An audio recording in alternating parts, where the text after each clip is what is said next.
Switch gears because today's a big day where those of you that live along a river are really going to be paying attention. We get the first of 3 spring flood outlooks from the National Weather Service later this afternoon. That's going to tell us how high or how low our risk is going to be for flooding. I'm going to show you some of the numbers that they're going to release later today. Let's start with the Mississippi River and Rock Island. This is the probability of exceeding minor flood stage, moderate flood stage, and major flood stage.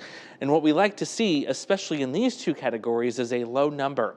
22% chance that our river here in the Quad Cities goes to moderate flooding, only a 12% chance of major, and thank goodness only a 2% chance that we see record flooding like we did in 2019. There's a big sigh of relief. It's the same story in Burlington along the Mississippi River, but it's a different story on our tributary rivers. The Rock River is still slightly elevated when it comes to a risk for minor flooding, 52%, and so is the Wapsie in DeWitt at 68%.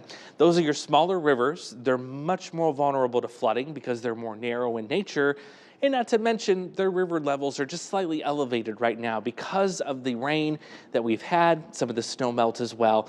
Of course, we're going to have continuing coverage all throughout the evening on our newscast and especially at WQAD.com. You can read the full outlook there just before our 5 o'clock newscast this evening.